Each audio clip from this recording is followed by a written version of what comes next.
Chapter 5. I didn't tell my sister about my visit to the Gales, even when we passed the path to the Castello on our way to the bay the next morning. Before we went into the water, Philida took off her ring, with its huge diamond, and put it into a little plastic beach bag. Then we went out into the blue-green water to swim. I looked for the dolphin, but he didn't come into the bay that day. After a time we went back to the beach, and we lay there in the sun, talking lazily.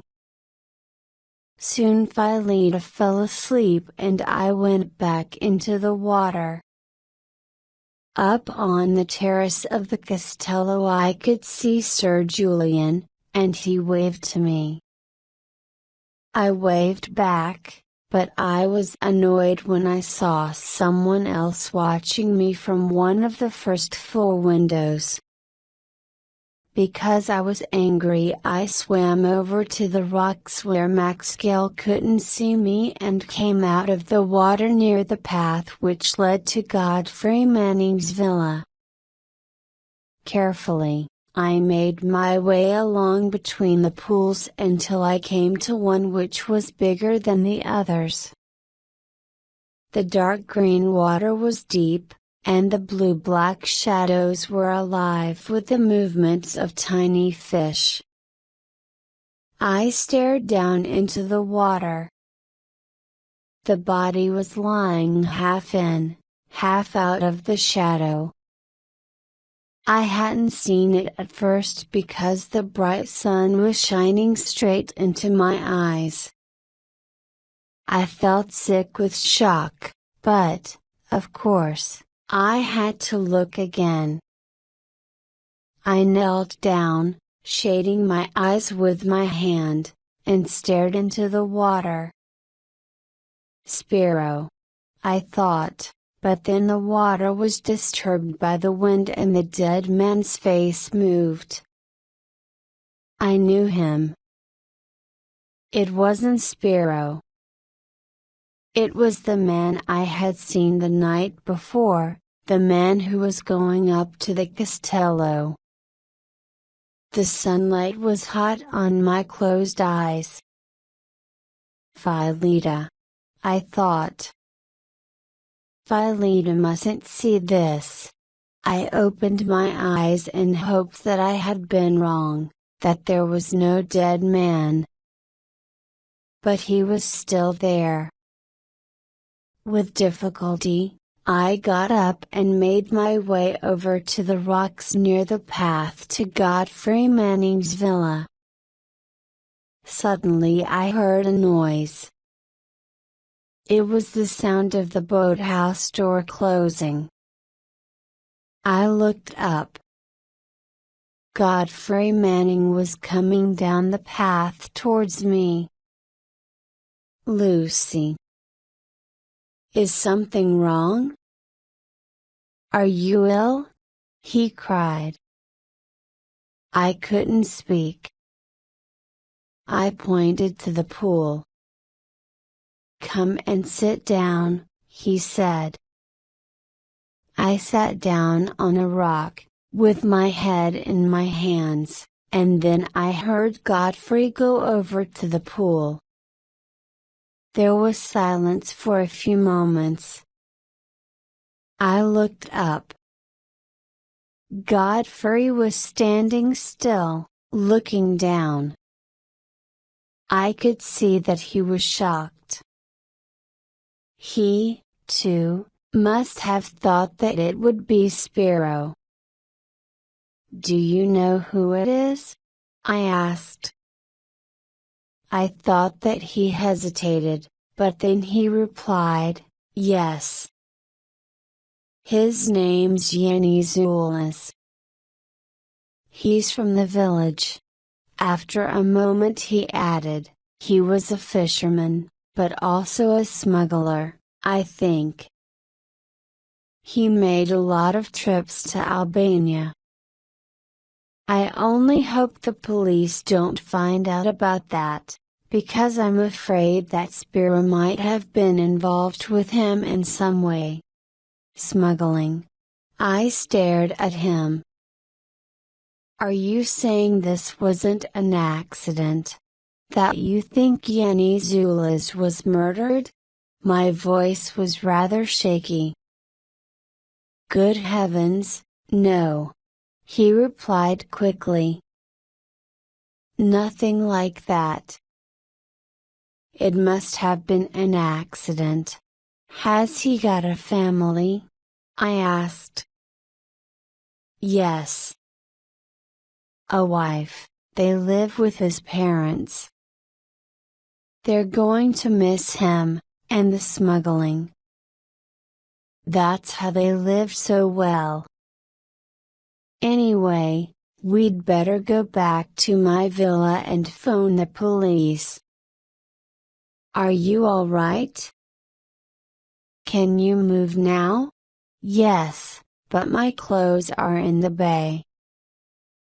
Val is there, too. She was asleep when I left her. I had just finished speaking when Philida herself appeared. We tried to pretend that there was nothing wrong because we didn't want to upset her, but Philida is not a fool. Something's wrong. What is it? She cried. We'd better tell her, I said to Godfrey. She'll find out in the end. Godfrey began to explain what had happened. Suddenly he stopped speaking. A shadow fell across me, and then, from behind me, Maxwell's voice said, Is anything the matter? I jumped. None of us had heard him arrive. He moved like a cat. For a moment, nobody replied. Then Godfrey spoke. The matter? He repeated, and all at once I knew that he didn't want to tell Maxwell. I felt cold with fear. It's obvious that something's wrong. What is it? Maxwell insisted. In the end it was Philida who explained. Who is it? Do you know? Gail asked. Yenny Zulis, I said. Did you know him? Why, yes. A little. All of a sudden his expression changed. I wonder what time he went out last night. I thought I heard a boat just after midnight. He looked thoughtful. It must have happened in the last 48 hours. I saw his boat myself on Saturday. And, I thought, you saw Yenny himself last night, when he came up to the Castello. Why are you saying nothing about that? But I kept this thought to myself. Well, I think we should let the police get on with their job now, Godfrey Manning said. Shall we go? Where are you going? Maxwell didn't answer. He was already going down towards the pool where the body lay. Godfrey followed him. They stood looking down at the body. Then Maxwell lay down at the edge of the pool and put his hand into the water. When they returned, Maxwell said, I wonder what the police will think of that. He's obviously been hit on the head quite badly. Well, let's go and call the police, shall we? Said Godfrey. I still had to get my clothes from the beach. Godfrey offered to go and fetch them, but Maxwell said quickly, "I'll go and get them and bring them up to the villa." Clearly, he intended to come and hear what was said to the police, though no one had invited him to go with us. Godfrey watched him as he went, and his gray eyes seemed strangely cold. Then he saw that I was looking at him. "Well, this way," he said. Philida found the climb a little difficult, and Godfrey stopped to help her. I was in front of them, and at a corner I turned round to look down at the bay. Through the trees I saw Maxwell down by the rock pool again, lying beside it as before, with his arm in the water. Then he stood up quickly and ran back into the trees. So that's why he went back, I thought. Chapter 6. Although Philida and I spent the rest of the day quietly, she was tired and went to bed early. Maria and Miranda had left after dinner, and the house was very quiet. But I couldn't rest. I kept thinking about everything that had happened. The police had been. When they arrived at Godfrey's villa, they went straight down to see the body. The last time Yanni's family had seen him was on Sunday, and Maxwell told the police that he had not seen Yanni since Saturday. Yanni's boat had been found. He had had some kind of accident and was dead when he entered the water. The police said nothing about smuggling. But I was sure that Maxwell was involved in all this. Perhaps he was the head of the smuggling ring? Nothing was found on Yanni's boat, but perhaps Yanni was on his way back? And Maxwell had probably gone back to the pool to search for anything which could connect him with Yanni. Maxwell had probably shot at the dolphin, too, to keep the tourists away because he needed to be private. But why had I said nothing to the police about seeing Yanni on the path up to the Castello on Sunday night? It was not important, I told myself, but I knew it was. Just after midnight I heard Philida moving about in her room. I went to find out what was wrong. She was very upset and said that she had lost her diamond ring. It belonged to Leo's family and she was very worried about it. We remembered that she had put it in her little bag when we went swimming. She must have left the bag on the beach. She was so upset that I said I would go and fetch it for her.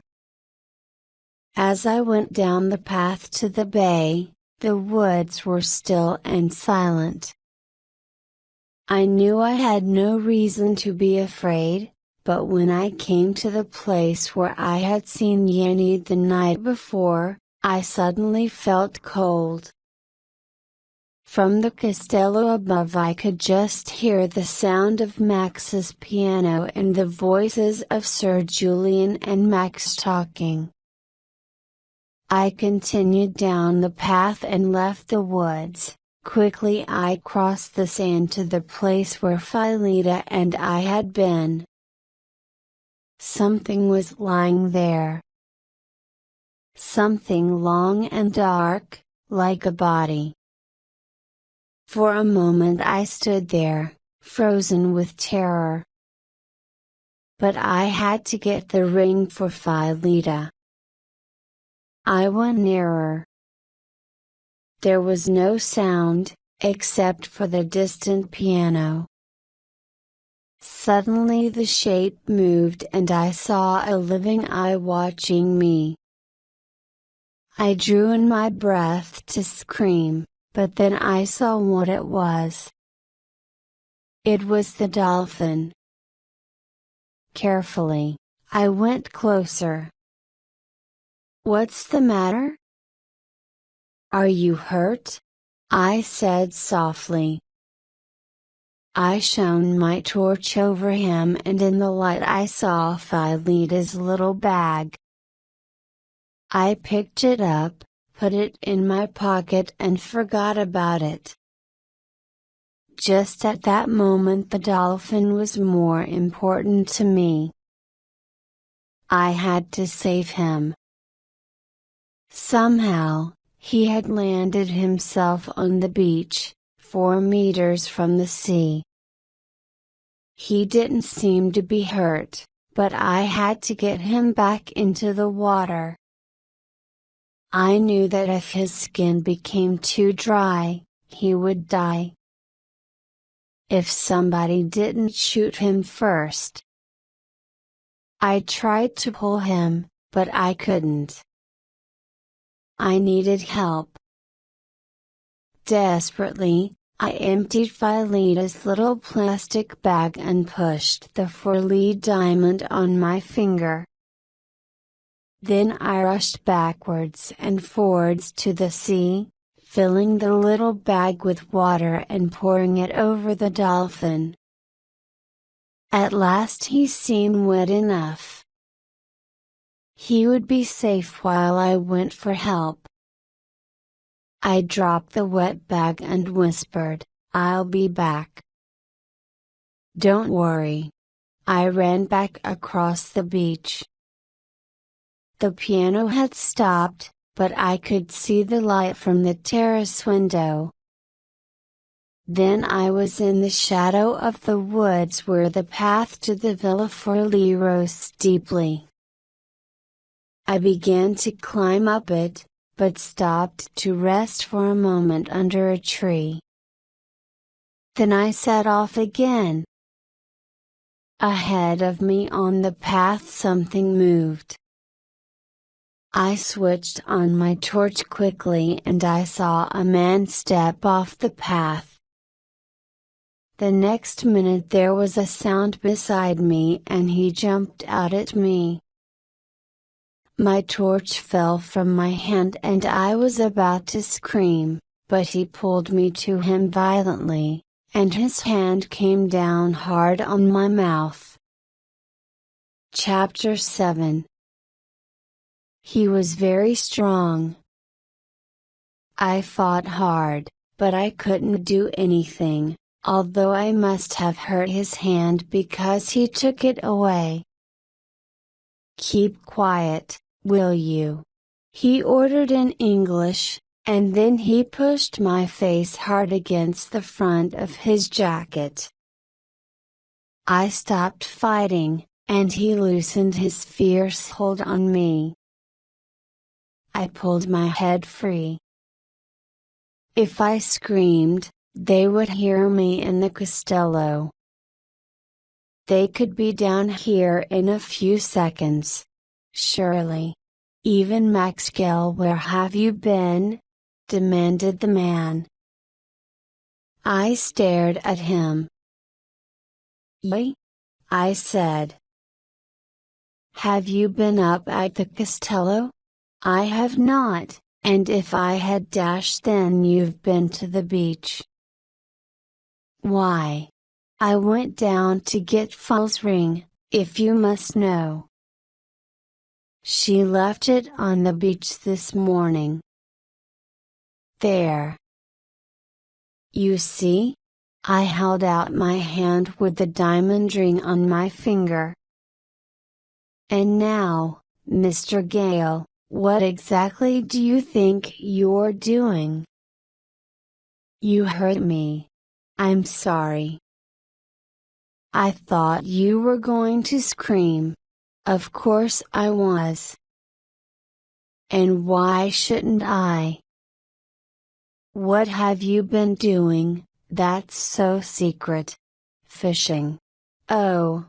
But you were up there at the Castello half an hour ago.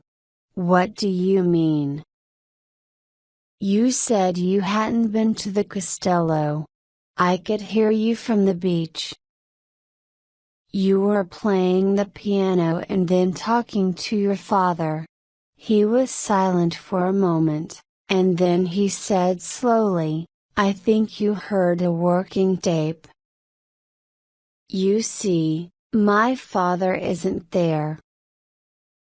He's spending the night with a friend. And I've been out fishing with Adoni. Then why did you attack me? You rushed out onto the path in front of me. Oh, yes. And yet you still held on to me when you knew who I was. Or didn't you want me to see the others? The others? The men who went past when you were holding me. That was Adoni. Well, you needn't worry, I said. I'm not going to tell anyone about you. But I know all about it. I don't care what you do, but I do care about Miranda and her mother, and your father, and Adoni.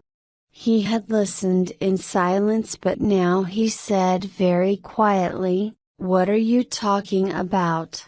I suppose poor Yanni didn't do the job last night, so you've been to Albania to do it yourself, haven't you? Where did you get these strange ideas from? Godfrey Manning told me this morning. What? His voice was hard and sharp. I backed away from him, but he quickly took hold of my arm. Manning. He told you? Let me go, please, I cried. He dropped my arm, but said, what did Manning tell you? About Yanni? That he was a smuggler, that he probably had a contact, that he hoped the police wouldn't find out because Spiro was in it, too. When did he tell you this? This morning, in the bay, before you came down. Then you weren't up at Manning's house just now? No, of course I wasn't. At this time of night? Of course. I'm sorry. And did Manning tell you that I was Yanni's smuggling contract number? I decided that myself. I saw Yanni going up to the Castello last night.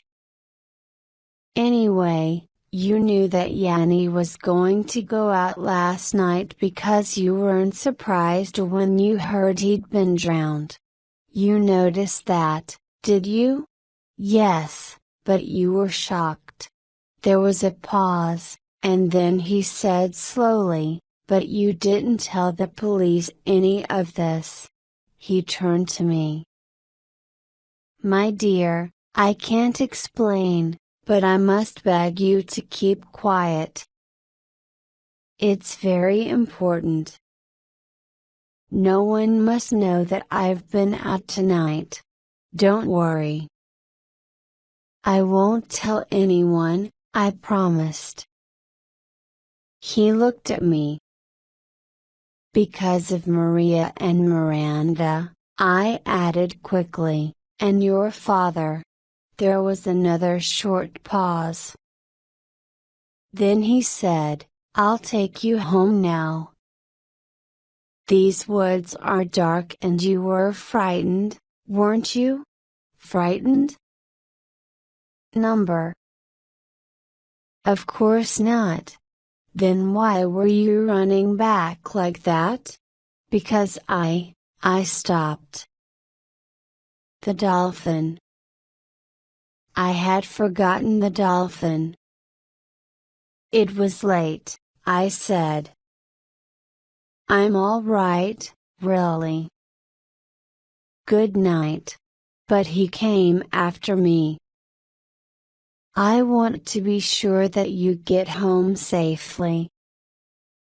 Anyway, my boat's on your side of the bay. I'd like to move it nearer. I was afraid, and he knew it. What's the matter? He asked. Did you meet someone in the bay? No. Then why don't you want me to go down there? I said nothing. If I spoke, I would start to cry. Look, he said, I have to know. Someday I'll tell you why. Something did happen down there, didn't it? It's the dolphin, I said weakly. He stared at me.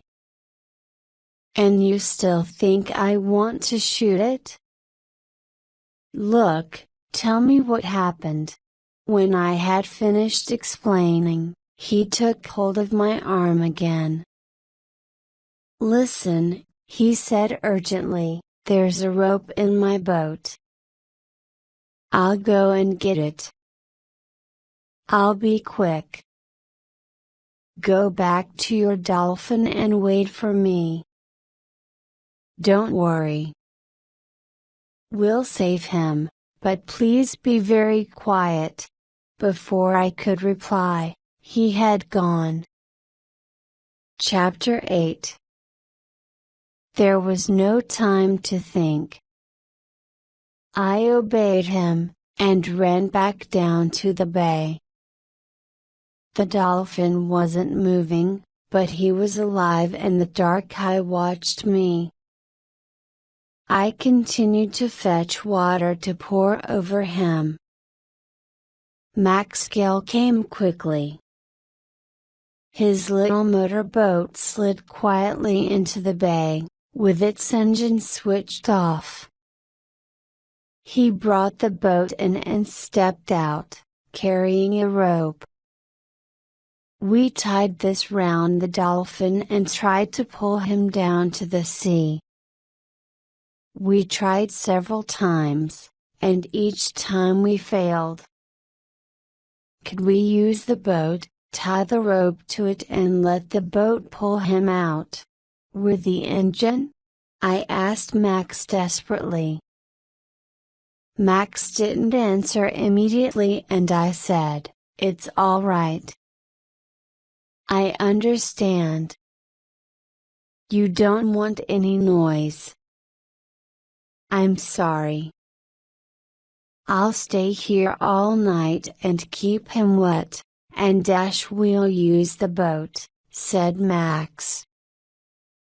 He tied one end of the rope to the boat. The other end was round the dolphin's tail. The engine started with a noise that seemed to fill the night, but the dolphin was not afraid. I stayed with him to make sure he remained the right way up. When he began to slide backwards into the water, I followed him until I was up to my neck in water. Oh, Max! I cried. He's so quiet. I think. Max, I think he's dead. Oh, Max. It's all right, my dear. I'll come. Hold him. We'll float him first. Now.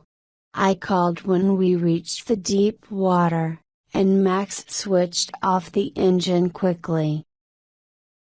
He came round to me. Is he dead? He asked. I don't know, I replied. I'll hold him up while you cut the rope. Turn his head towards the sea first, said Max. He took his knife and bent down to cut the rope. It was difficult, and at that moment the dolphin came to life. "He's all right," I cried, and suddenly the dolphin pulled out of my arms and swam straight out towards the open sea. Max disappeared under the water, and for a moment I thought the dolphin had taken Max with him. For a few seconds the water covered me, too, but when I surfaced again, Max was there by me, holding the cut rope. I caught his arm. "Oh, Max, look! There he goes! He's gone!" Oh, wasn't it wonderful? For the second time that night he took hold of me and silenced me roughly, but this time with his mouth. It was cold, and tasted of salt, and the kiss seemed to last forever. In the cold water I could feel his body warm against mine. He let me go, and we stood there, staring at each other. "Was that my forfeit for the roses?" I managed to whisper. "Didn't you know how I felt?" My father did. He smiled cheerfully, and moved towards me again. "Oh, Max," I cried. "Not here, in this freezing cold water. It's crazy. Come on out. Please." He laughed, and let me go, but a second later he suddenly took hold of my arm, and I saw a light coming along the path from the Villa Radha. We had just reached the shore when the light caught us. Good heavens! Gail! Lucy! "What's happened?" said Godfrey Manning's voice. "Did you get the diamond, Lucy?" Val rang me. She was worried. "I'd only just got in." "What's wrong?" "Nothing," said Max, annoyed. He explained about the dolphin. "You got your boat out at this time of night just to rescue a dolphin?" asked Godfrey. "But I was sure you went out some time ago. I thought you were out yourself," replied Max. "And had only just come in?" "But, yes, I was out. Adoni went up to the house and I was still in the boat when Miss Waring came." Then he added, "We've got to get out of these wet clothes." "We'll have to go." "Yes," I said. "I'll tell you about it when I see you, Godfrey. Thanks for coming down." When we were at the foot of the Castello steps, I was going to go past them, but Max put out his hand to stop me.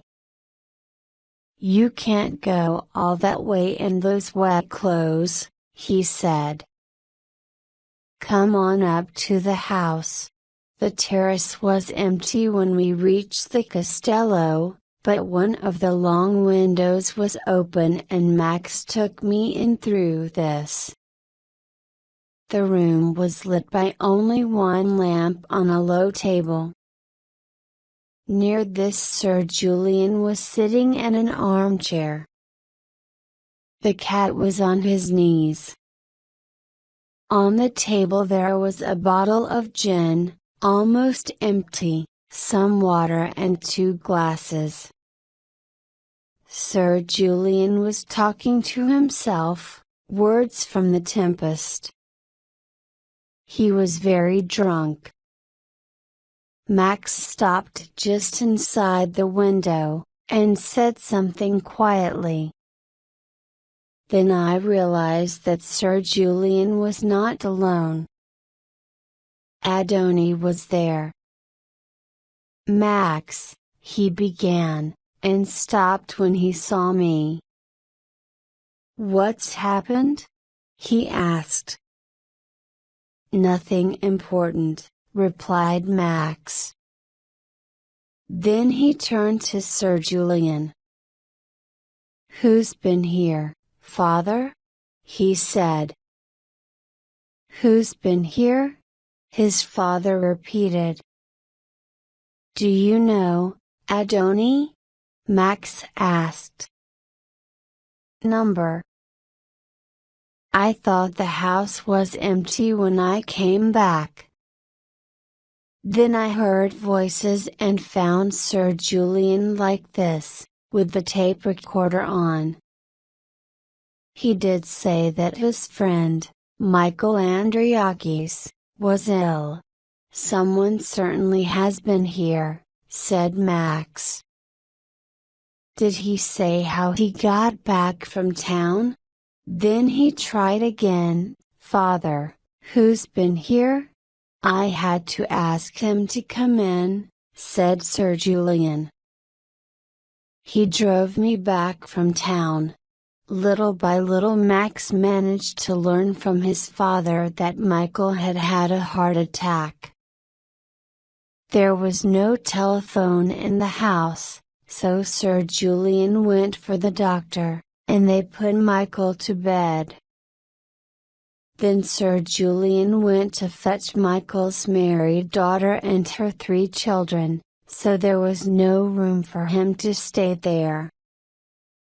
Sir Julian went to the garage to see if someone could drive him home, but just then someone he knew stopped to buy petrol.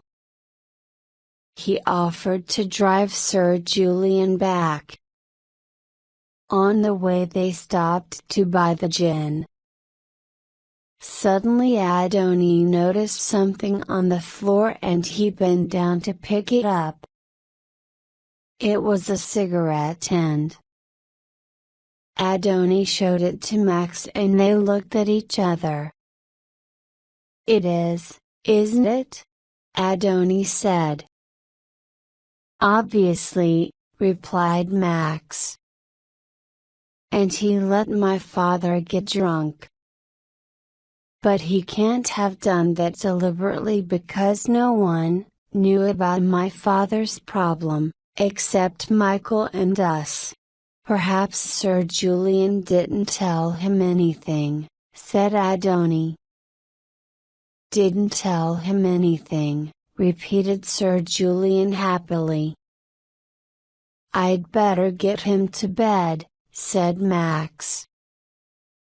"Look after Miss Lucy, will you, Adoni? Show her the bathroom and the spare bedroom." "I'm sorry about all this, Lucy." I followed Adoni up the wide stairs and we talked about the dolphin. I knew now what Sir Julian's problem was, but my head was full of questions. What were Max and Adoni involved in?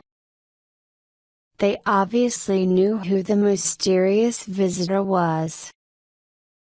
I had my bath, put on Sir Julian's dark red silk dressing gown and went back downstairs. Adoni had promised me a hot drink. Chapter 9. The door of the music room was open. The lamp was lit, but there was no one there. Just then Max came in. He was wearing clean, dry clothes, and, although he looked tired, he also looked as tough and as purposeful as ever. "Come on into the kitchen," he said. "Adoni and I are having something to eat. And don't worry about your sister. I've rung her to explain." Godfrey Manning had already rung to tell her you'd found her ring, so she's quite happy. Max made me sit by the warm fire, and I realized that I was hungry. They gave me hot coffee and a plate of excellent food, cooked by Adoni. Adoni asked Max if I spoke Greek and, when Max replied that I didn't, Adoni began to talk excitedly in Greek. Then he took 3 cigarettes from Max, said good night and left the room. Max and I stayed by the warm fire, and I asked, "Is your father all right?" Max looked worried. "Yes. We've put him to bed, but..." He stopped. "Max," I said, hesitating, "I don't think your father told his visitor anything." I think that was why he kept repeating those words from The Tempest, to stop him from saying anything else. Max smiled at me gratefully. "Perhaps you're right," he said. Then he began to talk to me about his father. "He isn't an alcoholic, you know," he explained. "He just drank from time to forget. 4 years ago my mother and sister were killed in a car accident. My sister was driving and she lived just long enough to know what had happened. Unfortunately, I was in America at the time. I was ill in hospital, and I couldn't get back to be with him and help him through it. It nearly killed him. And that was when he started drinking. It was 2 months before I got home. He didn't drink all the time, only when everything became too much for him. In the end he had a nervous breakdown. He's better now, or we thought he was. He wants to go back to the theater, you know, but he won't do it until he's sure that he's all right. And now, don't blame him, Lucy. How could I blame him? I love him. He smiled. Lucy Waring's generous heart. Love given away freely to actors, dolphins. He was suddenly serious. Any chance for a musician? I was silent, and he looked away, into the fire. Sorry. That was rather a sudden question. Forget it. But he had asked the question because he wanted the answer. I found my voice again. If you'd asked me that 3 hours ago, I'd have said that I didn't even like you. And now, when you look at me, my legs go weak. It's never happened to me before. And I'd do anything for you. It was an even better kiss this time, the same feeling, but now we were warm and dry. And now, said Max, a little later, I'll try to explain to you what this is all about. I'll make it as short as I can. It all starts with Yanni Zula's - It's true, then? He was a smuggler? Yes. Yanni carried all kinds of things to Albania. He had a contact there, a man called Milo. And there were people over here who gave him things to take, but not me. You know that Albania is a communist country and Russia was ready to help Albania at first.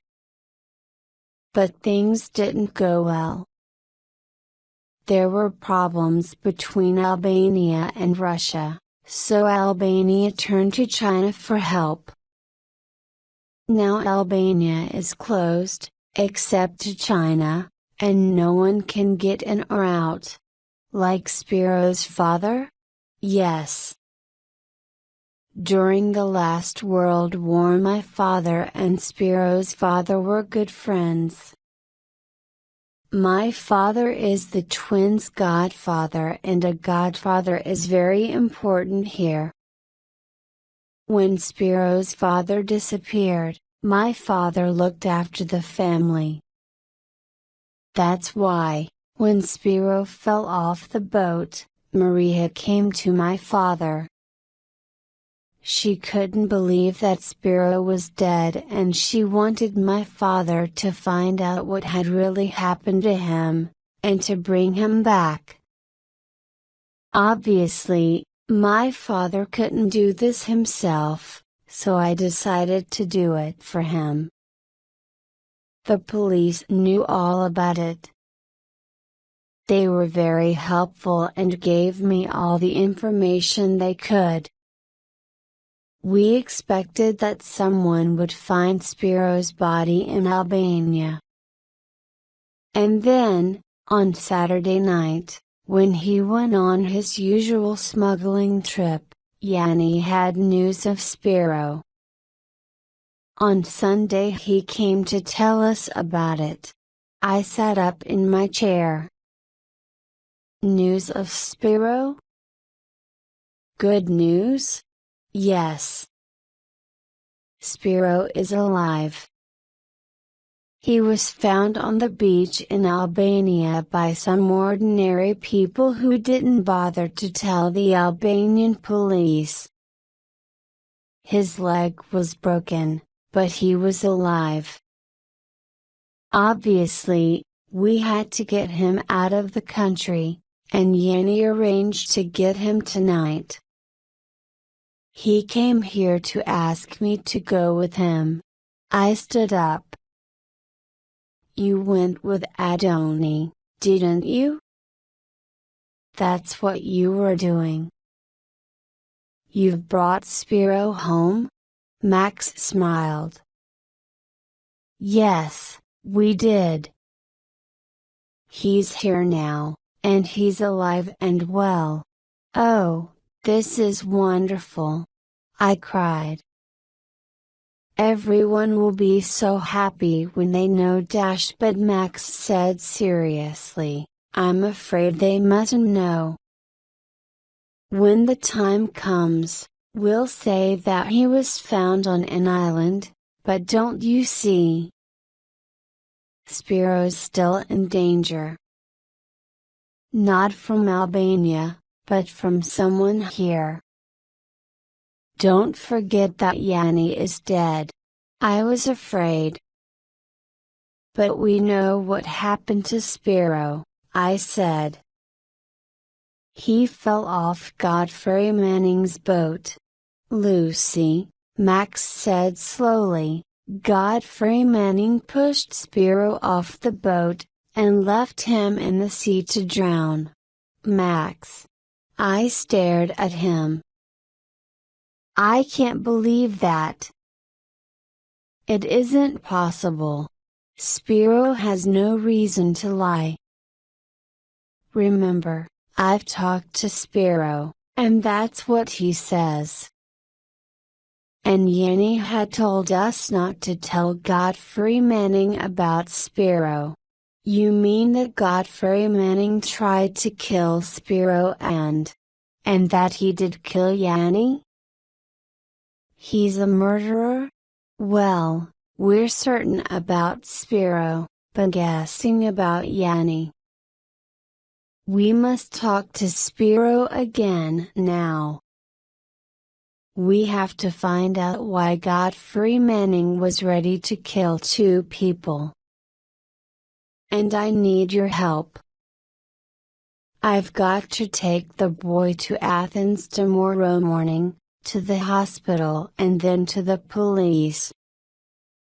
When he's talked to the police, he'll be able to come home. Well, shall we go and see him? Where is he? He laughed. Below us. He's downstairs in the cellar. Adoni is guarding him. Chapter 10. I followed Max down to the cellar. The air was fresh and clean, and Max explained that there was a natural cave further along. Suddenly Max stopped, put up his hand to the wall and pulled something. A hole appeared in the wall and Max led me through it. There was a passage which was cut through the rocks. We went down a few more steps. Then, in the light of Max's torch, I saw a face and a gun. Adoni? It's Max. I've brought Miss Lucy. Is he all right? He's fine now. He's awake. We went into a large cave. Spiro was lying on a very comfortable bed, a warm orange light shone from a lamp, and there was a homely smell of coffee and cigarettes. Spiro looked surprised when he saw me, but Max said, "This is Mrs. Forley's sister. She's my friend and yours. She's going to help us, and she wants to hear your story." Max pulled forward a box so that I could sit down. "Now," he said to Spiro, "if you feel better, try to tell us exactly what happened." The boy began to speak slowly. He said that there had been nothing unusual about the trip that night, only that the radio had said that the weather might be bad. He had told Godfrey this, but Godfrey had replied sharply that it would be all right. They had left just before midnight. The night was black, and Godfrey had stayed in the cabin. He had said that he was working on his camera. He seemed normal. Max asked. Spiro frowned. Well, he seemed quiet, and perhaps a bit sharp with me, but I thought he was still angry with me. Earlier that day I'd gone into the boathouse to service the engine, without asking him first. "Go on," said Max. "You were out at sea and the night was black. I thought we were about halfway across towards Albania," Spiro continued. The weather was getting worse, but Mr. Manning didn't want to stop and shelter by the islands. We went on until we were about 4 kilometers out. He came out of the cabin then, and he sent me in to make some coffee. The camera was there on the table, but the light in the cabin was very bad, and he couldn't have seen well enough to work on the camera. Afterwards, I thought this was strange. It was also strange that we went out to take photographs on such a dark night. And what happened next was even more strange. The engine stopped, but I knew there was nothing wrong with it. I had serviced it myself that morning. But it stopped, and Mr. Manning called to me. He was in the back of the boat, and he had hold of the tiller. "I think there's something caught in one of the propellers," he said, and he asked me to look at it. He told me to be careful because the sea was getting rough and the boat was moving about quite a lot. Suddenly the boat swung violently. I thought Mr. Manning had turned her across the wind too quickly.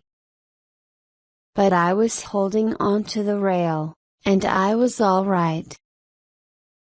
Then something hit me on the head, from behind. I knew I was going to fall and I put up my arm to save myself. Just then the boat swung round again, and something hit me across the hand. I let go, and fell into the water. When I surfaced, the boat was still quite near. I shouted, not very loudly, but I'm sure he heard me. Then he shone his torch on me. He saw me. I still didn't know that he'd hit me. I thought it was an accident. The injured boy paused, and moved his broken leg in the bed. Then he went on. The boat was moving slowly nearer. I called out to Mr. Manning, and I began to swim towards him. I saw the starting handle in his hand, but I thought nothing of it. When I reached the boat, he bent over the side and hit me again. However, because the boat was moving about so much, he only got my arm. He had to hold onto the rail himself, so he couldn't point the torch very well. Then the torch went out and he couldn't see me. At the same time a big wave came, and it carried me away from the boat. This time, of course, I kept quiet. I saw the light go on again, and then the engine started. For a short time he searched for me, but then he turned the boat away and left me there, in the sea. There was silence in the cellar. Max's face was cold and hard. But Spiro had been lucky. He was carried along by the sea to the coast of Albania. There, the sea threw him violently against the rocks, and he broke his leg. Fortunately, an old fisherman found Spiro on the beach, took him home and looked after him. By the time he had finished his story, Spiro was very tired. Max explained that the next day he would get him to Athens, to hospital. After that they would go and tell the police what had happened. He also promised Spiro that Mr. Manning wouldn't know about it. "The police won't believe me," Spiro protested. "But we have to find out why Manning tried to kill you." "Have you any idea why?" "Do you think it was because you went to service the engine without asking him first?" Max said. "No. Do you usually ask him first?" "Of course. But this time you didn't." "Why did you work on the boat without telling him that morning?" Max wanted to know. Mr. Manning had asked me if I'd service the engine at our breakfast because he was going out in the boat that day. But that morning I went for a swim very early, before breakfast, and I decided to start work then. I knew where he hid the spare key, so I took it, and when Mr. Manning came down after breakfast I'd nearly finished. I thought he'd be pleased, but he wasn't. He asked me how I got in. I didn't tell him that I knew about the spare key. I just said the door wasn't locked.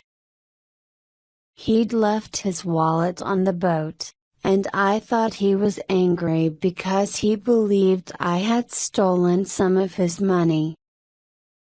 I'm not a thief, and I told him I'd never go to his house again. But then he said he was sorry, and everything was all right again. Did he ask you then to go out with him on the boat that night? Max said. Yes. Earlier he'd said he didn't need me. That was when he decided to kill you, then, said Max thoughtfully. Did you see anything unusual on the boat? He continued. What about the wallet? Were there any papers in it? No, only some foreign money, I think. But I didn't really look. Did Manning leave you alone on the boat after this? Max asked. No, replied Spiro. He asked me to go to the house and help him with some photographs. I worked there all day, and he telephoned my mother and told her that I was going out with him that night. He wanted to be sure that you saw nobody, Max said.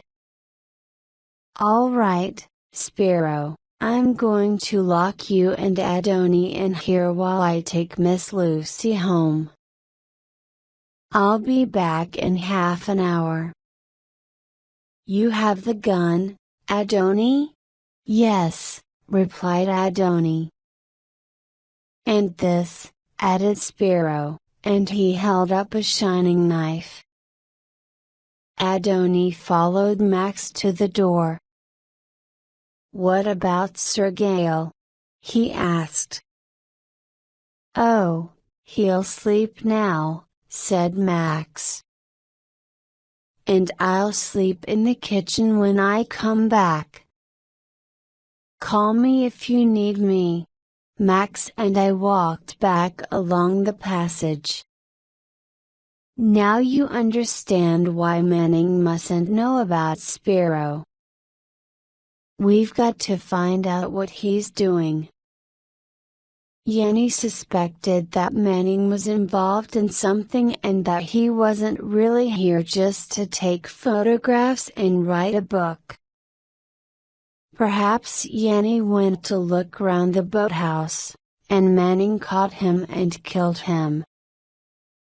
He could have put the body in Yanni's boat, taken it out to sea, and left it.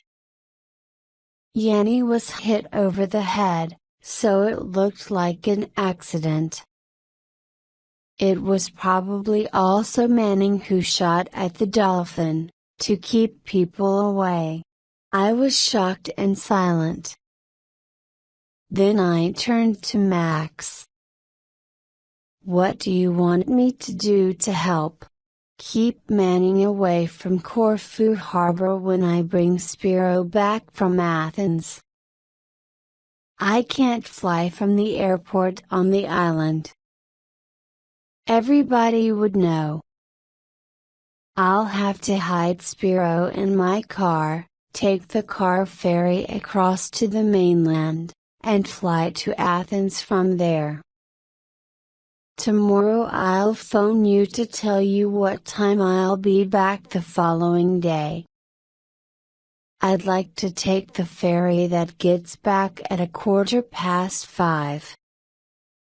Could you have tea with Manning and keep him away from the harbor until after 6 o'clock? I'll hate it, but I'll do my best, I said.